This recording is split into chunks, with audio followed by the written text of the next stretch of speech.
औज़ुबिल्लाहिमिनश्शैतानिर्रजीम बिस्मिल्लाहिर्रहमानिर्रहीम। अस्सलामुअलैकुम स्टूडेंट।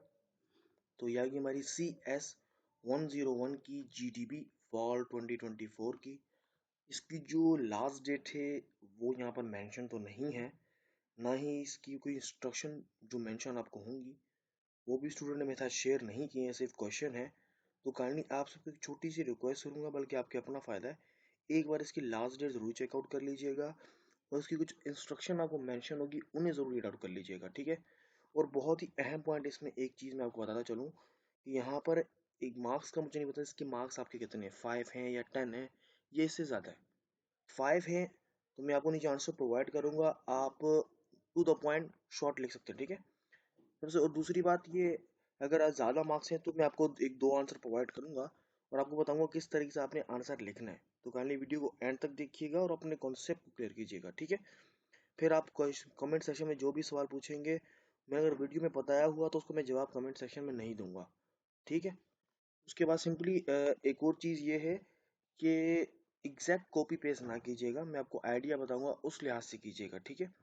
अब सिंपली अपने क्वेश्चन को देख लेते हैं और समझ लेते हैं हमसे क्या पूछा गया है। जीडीपी क्वेश्चन हमारे पास है कि the two most use communication techniques in digital system are serial and parallel communication. ये दो बहुत ज़्यादा यूज़ होने वाली जो कम्युनिकेशन टेक्निक्स हैं डिजिटल सिस्टम के अंदर, एक सीरियल कम्युनिकेशन है और दूसरी पैरेलल कम्युनिकेशन है। अब बता रहे कि इन सीरियल कम्युनिकेशन, कहते हैं सीरियल कम्युनिकेशन में bits are transmitted one at a time over a single line. Bits transfer होते हैं at a time single line के अंदर, whereas parallel communication transmit multiple bits simultaneously through separate links. जबकि जो parallel communication है वो transmit करती है बहुत सारे बिट्स को simultaneously through separate separate links के थ्रू, ठीक है। सिंगल लाइन के थ्रू ऊपर था उसका सीरियल का, इसका सेपरेट लिंक्स के थ्रू, ठीक है। Imagine a team engineers of working on a robotic project that involves connecting several sensors and actuator to a central microcontroller. कह रहे इमेजिन करिए एक टीम इंजीनियर की है, वो वर्क करिए रोबोटिक प्रोजेक्ट के ऊपर जो इन्वॉल्व करते हैं, कनेक्ट करते हैं सेवरल सेक्टर्स को, सेंसर्स को सेंट्रल माइक्रो कंट्रोलर की तरफ, ठीक है। तो ये मैं क्या सिंपली जीडीपी का क्वेश्चन, ये नहीं हमारे को एक सिनेरियो दिया था, समझाया है। उसके बाद मेन क्वेश्चन हमारा ये है कि हमने करना है क्या है, which communication method will be more effective for application this serial और parallel, provide a well supported argument for your choice. कह रहे आपके हिसाब से कौन सी जो है मेथड है वो बेस्ट है इस एप्लीकेशन के लिए, आप अपनी राय दीजिए और आपने उसके रिलेटेड आर्गुमेंट देने कि आपने इसको क्यों चूज किया है, सीरियल या पैरेलल को, ठीक है। सिंपली अब सोल्यूशन की तरफ चलते हैं। ये आ गया हमारा सोल्यूशन। अच्छा देखें, ये टू द पॉइंट एक मैंने शॉर्ट दिया है। अगर आपके 5 मार्क्स का क्वेश्चन है तो ये इस तरीके से आपने लिखना है, या आप इसको वे चेंज कर सकते हैं, ठीक है। मैं सिंपली इसको देखिए, अभी ये देखिए चेंज हो गया, इसको पैराग्राफ की सूरत में फिलहाल करता हूँ, ठीक है। ये आपका आंसर बन गया एज इट इज, ठीक है। अगर इसको छोड़ें, ये रहा, एट कॉन्ट्रास्ट से था, ये हो गया आपका आंसर। 5 मार्क्स का था, टू द पॉइंट इतना भी आपके लिए काफ़ी है, लेकिन एग्जैक्ट कॉपी ना कीजिएगा फिर भी, ठीक है। ये हो गया। इसमें मैंने क्या बोला, सीरियल कम्युनिकेशन जो है वो मोर इफेक्टिव एप्लीकेशन है क्योंकि उसकी सिंप्लिसिटी है, स्केलेबिलिटी है, रिलायबिलिटी है और वो लॉन्ग डिस्टेंस को कर दिए, ठीक है। इसकी जो फेवर वायर्स हैं वो रिड्यूस करती है कम्प्लेक्सिटी को, कॉस्ट को, स्पेस को, क्रूशियल फैक्टर को और रोबोटिक सिस्टम को। सॉरी मैं बहुत जल्दी जल्दी बोलने लग गया हूँ। अच्छा सिंपली यहाँ पर हमने इसके फायदे बताएंगे, हम सीरियल कम्युनिकेशन को क्यों चूज़ कर रहे हैं, ठीक है। हमने क्या है, वो सिंप्लिसिटी भी है उसके अंदर, स्केलेबिलिटी भी है, रिलायबिलिटी भी है, और उसकी लॉन्ग डिस्टेंस को वो कवर भी कर लेती है, उसके अंदर कॉस्ट भी रिड्यूस करती है, स्पेस भी कम लेती है। सबसे बड़ा रोबोटिक सिस्टम का ये क्रूशियल उसका फैक्टर है कि वो जगह कम लेती है, ठीक है। ये पॉइंट हो गया। फिर हमने कहा प्रोटोकॉल्स जो होते हैं like I2C, SPI and UART enable multiple devices to connect using a single communication bus, optimizing pin usage on the microcontroller।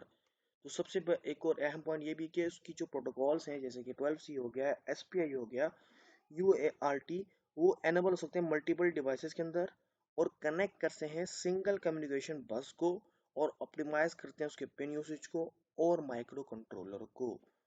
फिर मैं कहा इन कंट्रास्ट अगर देखा जाए, पैरेलल जो कम्युनिकेशन है वो रिक्वायर्स करती है मोर वायर्स, हमने कहा हमने इसलिए अगर इसके मद्देनजर पैरेलल को देखा जाए, पैरेलल कम्युनिकेशन के अंदर क्या है कि हमें वायर्स की ज़्यादा ज़रूरत पड़ेगी, बहुत ज़्यादा वायर्स लगेंगी, और ये दूसरे कॉम्प्लेक्स होगा और ज़्यादा महंगा कॉस्टली भी होगा, और प्रोन होगा, इश्यू होगा कि सिग्नल डिग्रेडेशन का और क्रॉस टॉक का। ठीक है, स्पेशली अगर देखा जाए लॉन्गर डिस्टेंस के लिए ये इसको लेस सुटेबल करेगा सच प्रोजेक्ट्स के लिए। ठीक है, तो यहाँ तक हमारा हो गया सॉल्यूशन, सॉरी आंसर कंप्लीट। अच्छा, ये तो मैंने आपको एक आंसर दे दिया। ठीक है, मैं आपको दूसरा आंसर दे रहा हूँ, थोड़ा लॉन्ग है। अगर आपके 5 मार्क्स हैं, फिर भी 5 मार्क्स है, तो आप इस तरीके से भी इसको मेंशन कर सकते हैं। ठीक है, हेडिंग की सूरत में थोड़ा सा, अच्छा इससे लंबा हो जाएगा, इशू नहीं है, लेकिन फुल लेंथ ही नहीं करनी थी कि काफ़ी मैंने एक प्रॉपर आंसर बनाया था। मुझे कंफर्म नहीं था, बाद में डाउट आया कि क्या पता मार्क्स ही कम हो आपके जीडीबी के, फिर इतने लंबे का फ़ायदा नहीं है। ठीक है, अब ये क्या है, यहाँ पर मैंने सिंपल क्या किया, आंसर 2 में। अच्छा, आप इस तरीके को कॉपी कर सकते हैं, आप पॉइंट्स कम कर दीजिएगा, इससे आइडिया लेकर आप कर लें ताकि आपकी एग्जैक्ट कॉपी ना हो। तो यहाँ मैंने वो काफ़ी मटेरियल दे दिया जहाँ से आप कॉपी पेस्ट करके थोड़ा अपने तरीके में लिख के इसको सबमिट करवा सकते हैं।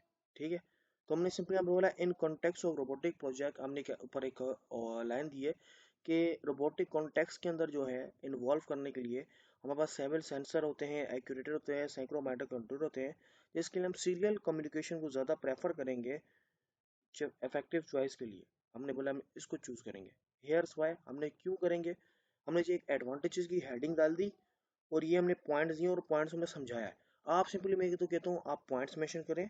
ठीक है, और एडवांटेजेस पॉइंट की ना एक एक लाइन आप लिख दें। ठीक है, एक एक पॉइंट, एक एक लाइन कोई सी भी चूज़ करके अपने वर्डिंग में लिख दें। उसके बाद वाई नॉट पैरेलल के लिए आप, मैं बोलूँगा ये पूरी डिटेल्स ना डालें, सिर्फ ये पॉइंट इनके मेंशन कर दें कि इस वजह से हम इसको चूज़ नहीं कर रहे, बस कंक्लूजन में आपने बता दिया, ये एक और आपका आंसर बन गया। ठीक है, लेकिन मैं आपको ये वैसे तरीके से समझा देता हूँ कि हमने क्या मेंशन किया। सिंपली फिर हमने एडवांटेजेस लिखे, एडवांटेजेस ऑफ सीरियल कम्युनिकेशन, हम क्यों चूज़ करें सीरियल कम्युनिकेशन, का फ़ायदा क्या है। सिंपली हमने कहा रिड्यूस करता है कॉम्प्लेक्सिटी और कोस्ट को। हमने कहा सीरियल कम्युनिकेशन जो है वो यूज़ कम वायर्स को यूज़ करता है और सिंगल ट्रांसफ़र भी कर सकता है, क्लॉक लाइन्स है, प्रोटोकॉल है उसका, और सिंप्लीफाई करता है डिज़ाइन को और रिड्यूस करता है वायरिंग कॉस्ट को। ये रीज़न है। सेकेंड पॉइंट हमें क्या है, पैरेलल कम्युनिकेशन जो है रिक्वायर्स करती है मल्टी, जबकि हमने यहाँ पर देखा बता भी दिया पैरेलल जो है वो ज़्यादा वायर्स को उसके लिए यूज़ करनी पड़ेंगी, कॉस्ट भी उसकी ज़्यादा होगी, इस वजह से हमने उसको यूज़ नहीं किया। ठीक है, फिर क्या एफिशिएंट और लॉन्ग डिस्टेंस। ठीक है, हमने कहा सीरियल कम्युनिकेशन जो है वो बहुत रिलायबल है, डिस्टेंस भी कम कवर करती है, लॉन्ग डिस्टेंस के लिए वो बेहतर है, रिलायबल है। अगर लंबी कोई डिस्टेंस है उस चीज़ के लिए वो रिलायबल है, और वो अवॉइड करती है इश्यूज को, सिग्नल डिग्रेडेशन को, क्रॉसटॉक को, और पैरेलल कम्युनिकेशन को। हमने कहा रोबोटिक सिस्टम जो है वो डिस्टर्ब करता है sensor actuators, making the ability to transmit data efficiently across longer distance crucial. ठीक है, उसके बाद नेक्स्ट क्या है, हमने क्या मेंशन किया, स्टैंडर्डाइज प्रोटोकॉल्स, जिसके ऊपर मैं वही चीज़ें बता चुका हूँ। यहाँ पर आप देखें आपके सामने वर्डिंग चेंज करके थोड़ा डिटेल में मेंशन होगी चीज़। ठीक है, वही प्रोटोकॉल्स की यहाँ पर बात हो रही है। हमने कहा प्रोटोकॉल्स वगैरह जो उसके हैं वो बेस्ट हैं, वो यूज़ करने में आसानी होगी सीरियल कम्युनिकेशन के साथ, पैरेलल कम्युनिकेशन के मुकाबले में। ठीक है, फिर स्केलेबिलिटी की हमने बात की है कि वो ईजी यानी कि आगे ट्रांसफ़र कर सकता है डेटा और एडिशनल लाइन्स की ज़रूरत नहीं पड़ेगी जैसे कि पैरेलल कम्युनिकेशन में होता है। फिर माइक्रो कंट्रोलर है, उसकी पिन लिमिटेशन है। ठीक है, उसके बाद सिंपली हमने फिर पैरेलल कम्युनिकेशन क्यों नहीं यूज़ किया ये हमने बताया। इंक्रीज होती है उसके अंदर कम्प्लेक्सिटी, जैसे कि वायर्स वगैरह मुख्तलिफ यूज़ करनी पड़ेंगी, ज़्यादा यूज़ करनी पड़ेंगी, और उसकी कॉस्ट भी ज़्यादा होगी। उसके बाद क्या लिमिट प्रेसिटी ओवर डिस्टेंस, डिस्टेंस को भी हमने यहाँ पर फिर बताया है। फिर कोस्ट और स्पेस और कॉन्स्ट्रेंट के बारे में, फिर मॉडर्न ट्रेंड के हिसाब से चीज़ों के बारे में हमने बताया है। ठीक है, तो यहाँ पर मैंने आपको काफ़ी सारा मटेरियल और सोल्यूशन प्रोवाइड कर दिया है। इसको देख के आप अपनी वर्ल्डिंग में बहुत ही एक अच्छा आंसर, तमाम स्टूडेंट, मैं कहता हूँ हर बंदा अपने वे में करेगा तो एग्जैक्ट कॉपी पेस्ट हो ही नहीं सकता। ठीक है, आपको मैंने काफ़ी आइडियाज़ दे दिए हैं, क्योंकि ये मेन आपकी जीडीबी होती है, इसके अंदर आप अगर आपकी कोशिश होनी चाहिए कि आप पूरे मार्क्स लें। ठीक है, मेरी तो पूरी कोशिश होगी इंशाल्लाह, आप मेरी अगर चीज़ों को फॉलो करेंगे, बातों को, तो आप इंशाल्लाह आपको पूरे मार्क्स ही मिलेंगे। अच्छा, फिर कंक्लूजन में सिंपल बताया कि हमने जो सीरियल कम्युनिकेशन है वो बेटर इसलिए है कि जो एप्लीकेशन के अंदर सिम्पलिसिटी, हमने टू द पॉइंट है कि इसमें भी एक आंसर बता दिया। ये भी एक छोटा सा आंसर बन गया आपके लिए। ठीक है, सिंपलिसिटी है, इसका रिलायबिलिटी है, स्केलेबिलिटी है, ऑप्टिमाइज करता है, और उसकी कॉस्ट भी कम है। ये हमने टू द पॉइंट एक लाइन में बता दिया कि सीरियल कम्युनिकेशन क्या फ़ायदा है। ठीक है, वाइल जबकि जबकि पैरेलल क्यों नहीं हम यूज़ करें, पैरेलल के अंदर क्या है, फास्टर है सम सीनियर्स के अंदर, लेकिन लिमिटेशन है, कम्प्लेक्सिटी है, इसके अंदर प्रैक्टिकल इम्प्लीमेंटेशन है, आउटर वेट है, एडवांटेज इन दिस केस। इस एडवांटेज के हिसाब से आउटर वेट भी है। ठीक है, उम्मीद करता हूँ आपकी इस वीडियो से हेल्प हुई होगी, आपके कॉन्सेप्ट क्लियर हुए होंगे, आपको समझ आ गया होगा किस तरीके से आपने असाइनमेंट को करना है। काइंडली से एक छोटी सी रिक्वेस्ट करूंगा, वीडियो को लाइक कीजिएगा, चैनल को सब्सक्राइब कीजिएगा और इस वीडियो को अपने दोस्तों के साथ शेयर कीजिएगा ताकि उनकी भी हेल्प हो जाए। Till then, thanks for watching and अल्लाह हाफिज़।